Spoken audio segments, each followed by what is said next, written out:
Të nderuar shikues, përshëndetje, do jemi së bashku në edicionin informativ këtu në ekranin e kanalit 7, ku ndër të tjera do të ndiqni.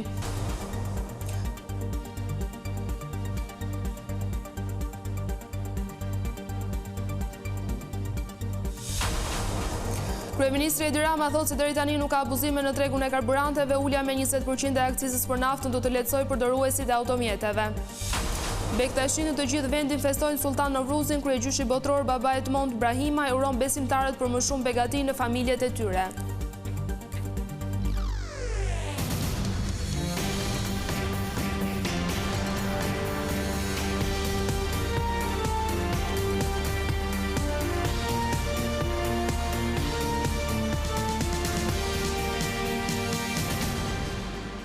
Vjoj me të tjera informacione, Komisioni Europian vlerëson se Shqipëria i ka përmbushur kriteret lidhur me grup kapitullin e shtetit të së drejtës, por në dokumentin e siguruar nga Vision Plus, nënvizohet se korrupsioni mbetet problem, ndërsa kërkohet ruajtja e pavarësisë së gjyqësorit. Drafti i Komisionit Europian duhet të marrë miratimin e të gjithë anëtarëve të Unionit, që vendi ynë të mbyllë të gjithë kapitujt e negociatave.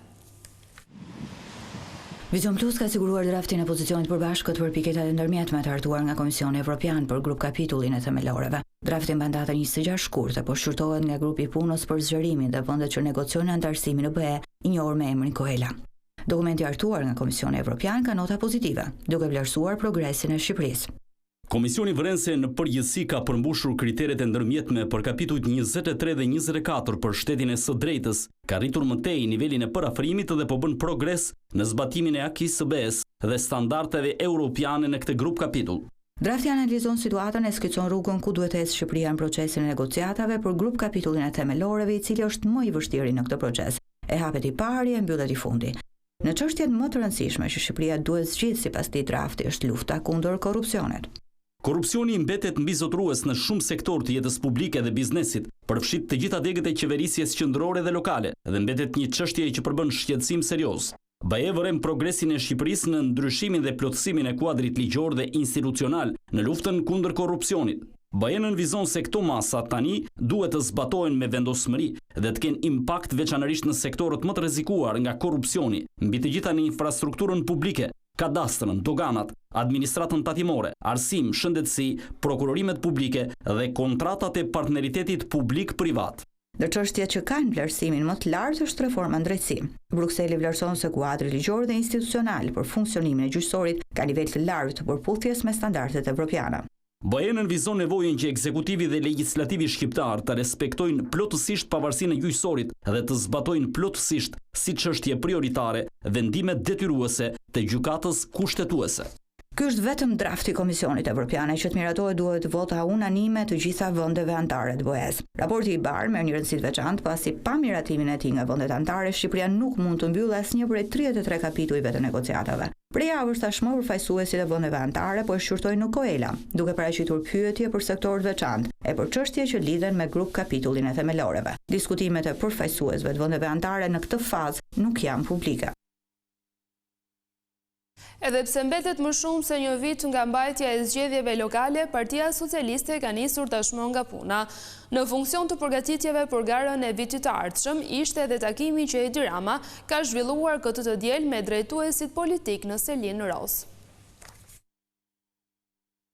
Një ditë pas mbledhjes së asamblehës, kryetari i Partisë Socialiste Edi Rama mblodhi në Seli drejtuesit politik të 12 qarqeve. Mbledhja zgjati 2 orë e më pas në mesditë kryesocialisti zhvilloi një takim me drejtuesit politik vetëm për qarkun e Tiranës. Këto mbledhje zhvillohen kur nga zgjedhjet lokale në ndajnë pak më shumë se një vit, mësohet se fokusi i diskutimeve ishin përgatitjet për këtë betejë elektorale. Në fund të takimeve nuk pati deklarata për median, por mësohet se Edi Rama vendosi të përforcojë strukturat që do të punojnë për Bashkinë e Tiranës. Kryesocialisti ka vendosur që drejtuesit politik, krahas qarqeve ku caktuar një ditë më parë, do të punojnë edhe në një prej njësive të kryeqytetit. Kështu në njësinë numër 1 përveç Lindita Nikollës, do të punojë edhe ministrja Mirela Kumbaro. Në njësinë 2 do të punojë Gent Gazheli, Delina Ibrahimaj, Olta Manjani, sekretari i përgjithshëm Blendi Klosi. Në njësinë 3 do të punojnë Edona Bilali e ministri Ervin Demo. Në njësinë 4 do të jenë Blerina Gjulameti e Eduard Shalsi. Në njësinë 5 Fatmir Xhafa, Tauland Balla dhe Erion Braça. Në njësinë 6 janë ngarkuar zëvendës kryeministri Albana Koçiu, Endriti Zeiraj, Megi Fino e Belinda Balluku. Në njësin 7 do të jenë Sofjan Jaupa, Ekelet Musabelliu si dhe Arbi Mazniku. Në njësin 8 janë Igli Hasani, Vilma Premti dhe kryetari i kuvendit Niko Beleshi. Ogertha Manastirliu e Olti Muzaka do të jenë në njësin 9. Në njësin 10 ministri Besford Lamallari e Bledi Çuçi. Në njësin 11 do të punojnë Damian Gjiknuri, Ervin Hoxha dhe Ulsi Manja. Në njësin 13 Elisa Spiropali dhe Anila Denaj. Në njësin 14 ministri Blendi Gonxha e Plaren Dresa. Dhe në njësin 15 do të jenë Toni Gogu, Xhemal Qefaliaj dhe Silva Caka. Ulja e akcizës së karburanteve me 20%, kryeministri Edi Rama e ka konsideruar si masën e duhur për të ardhur në ndihmë përdoruesve të mjeteve.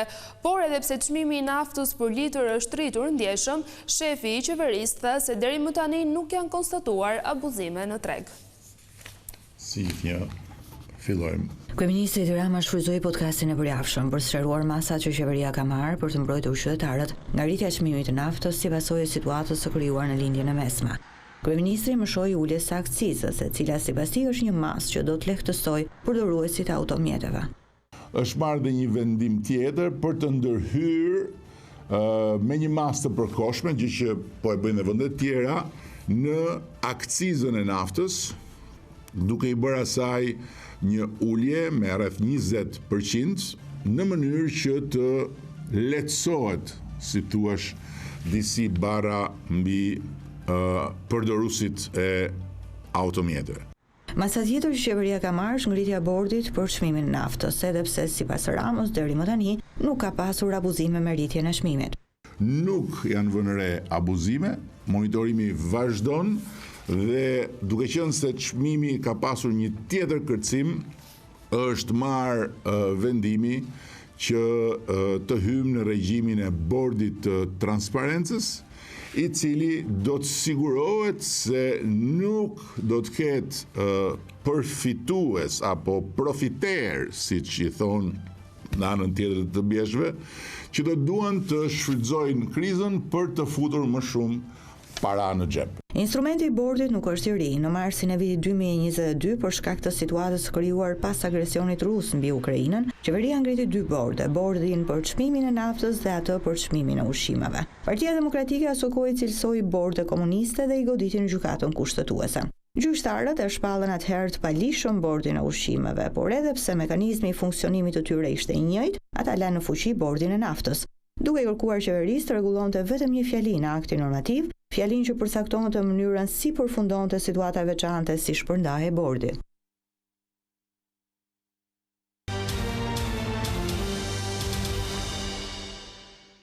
Besimtarët Bektashi në të gjithë vendin kanë festuar Sultan Novruzin, që këtë vit përkon me 35 vjetorin e rihapjes së kryegjyshatës botërore. Në mesazhin e tij, kryegjyshi Baba Edmond Ibrahimaj uroi për më shumë paqe, shpresë dhe forcimin e respektit mes njerëzve.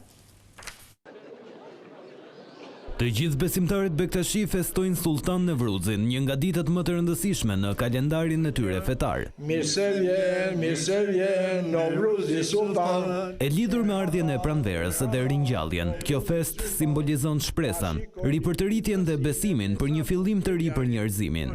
Nga kryegjyshata botërore e Bektashinve, Baba Edmond Ibrahimaj uroi të gjithë besimtarët. Ne të festojmë këtë Sultan Novruz me zërma të pastra, duke bërë shembull i unitetit dhe dashurisë për të gjithë pa dallim besimi apo nacionaliteti. Le të kremtojmë këtë ditë me mirënjohje, paqe dhe shpresë për një vit të mbushur me bekime shpirtërore, shëndet dhe përparim për gjithë ne. Gëzuar Sultan Novruzin. Në mesazhin e tij, kryegjyshi botëror tha se pasqyrë këtij besimi është dashuria dhe respekti ndaj njëri tjetrit. Kjo ditë është një mundësi për të reflektuar mbi virtytet që na udhëheqin, për të forcuar lidhjen tonë me Zotin, për të kultivuar dashuri dhe respektin ndaj njëri tjetrit. Sultan Novruzi na kujton se çdo fillim i ri është një mundësi për pastrim shpirtëror. Siç thot Haxhi Bektash Veliu, ai që nuk e sheh veten në tjetrin, nuk e sheh Zotin në veten e tij. Kjo thënie na mëson se dashuria dhe përkujdesja për të tjerët janë pasqyra e besimit tonë të thellë. Ky vit ka një domethënie të veçantë, pasi festa e Sultan Novruzit përkon edhe me 35 vjetorin e rihapjes së kryegjyshatës botërore bektashiane. Presidenti Bajram Begaj uroi besimtarët Bektashin për më shumë harmoni dhe begati në familjet e tyre, ndërsa kryeministri Edi Rama zgjodhi që mesazhin e tij për Sultan Novruzin ta shpërndante në rrjetet sociale. Me rastin e festës së Sultan Nevruzit, presidenti Bajram Begaj uroi nga kryegjyshata botërore Bektashinëve të gjithë besimtarët. Kreu i shtetit tha se kjo ditë duhet të shërbejë si thirrje për më shumë shpresë, harmoni dhe mirëkuptim në shoqërinë shqiptare. Gëzuar Sultan Novruzin. Jam këtu ke kryegjyshata botërore, zbashku me baba Edmond Brahimaj, për t'i uruar festën e Sultan Novruzit të gjithë besimtarëve Bektashi, po për gjithë shqiptarët që të kenë paqe, lumturi, begati në jetët e tyre. Sultan Novruzi përkon me ditëlindjen e Imam Aliut dhe vlerat e tij duhet të mishërohen në jetën tonë të përditshme. Më herët edhe kryeministri i Shqipërisë Edi Rama përmes një postimi në rrjetet sociale uroi të gjithë besimtarët Bektashin duke ndarë një video nga teqja helvetive në Berat. Kryetari i Partisë Demokratike Sali Berisha ka uruar gjithashtu përmes një postimi në rrjetet sociale, duke u shprehur se 22 marsi është ditë besimi, mbarësi e ditëlindjes, jetës dhe shpresës së pashuar. Mjekët japin alarmin për shtimin e sëmundjeve të zemrës që po marrin jetën edhe të rinjve. Vdekjet nga problemet kardiovaskulare zëm 52% në total, ndërkohë që mesatarja europiane është 32%. Jeta sedentare, kequshqyrja dhe mungesa e aktivitetit fizik po ndikojnë ndjeshëm në rritjen e problemeve me zemrën tek popullata shqiptare. Sipas të dhënave të fundit nga Instat dhe Eurostat, Shqipëria renditet ndër vendet me nivel të lartë të vdekshmërisë nga sëmundjet e zemrës. Sëmundjet e aparatit të qarkullimit të gjakut përbën rreth 52.9% të vdekjeve në vend, një përqindje dukshëm më e lartë krahasuar me mesatarën e Bashkimit Evropian, e cila është rreth 32.8%. Arsyeja pse ne kemi këto vlera të larta ka të bëjë me strukturën demografike të popullsisë, sepse popullsia jonë po plaket dhe me plakjen e popullsisë, humbjen e forcës vitale, rritet numri i shtresës popullsisë që është së moshuar dhe ku fillojnë të shfaqen gjithë problemet kardiovaskulare, duke filluar që nga të themi problemet e çrregullimit të tensionit, çrregullimit të ritmit, sëmundjet ateroskleroza ku përfshin sëmundjet koronare dhe sëmundjet cerebrovaskulare. Dhe kjo është lidhur drejt për së drejti jo vetëm me plagjen e popullsisë, por edhe me ndryshimin e dietës sonë. Mjekët kardiologë ngren alarmin edhe për rritjen e rasteve të mosha të reja. Nuk mungojnë rastet kur të rinjt kanë pësuar infarkt kardiak, madje edhe me pasoja fatale. Ka filluar me abuzime me substanca që në mosha shumë të mitura, jo të reja, por të mitura, pra në adoleshencë, rritet me droga të forta, eksperiencat me droga të forta, me kokainën, me droga sintetike. Nëse në moshat më hershme, pra në moshën 20-25 vjeç, kishim vetëm sëmundjet e lindura të zemrës, pra që ishin anomali kongenitale, tani po shohim jo vetëm çrregullimet e ritmit, jo vetëm dëmtimet e miokardit, por edhe infarte në mosha të reja. Dhe kjo janë drejt për së drejtë lidhura me atë që më thash në fillim, me ndryshimin e stilit të jetesës dhe abuzimin e substancave. Bluzat e bardha apelojnë për më shumë kujdes të shtuar nga ana e qytetarëve, duke ndjekur një regjim ushqimor të balancuar, kryerje të rregullt të aktivitetit fizik, shmangje të duhanit si dhe kontrolle periodike. Të nderuar shikues, ishte gjithçka e përgatitur edhe për këtë edicion informativ. Bashkë ndajemi këtu, natën e mirë.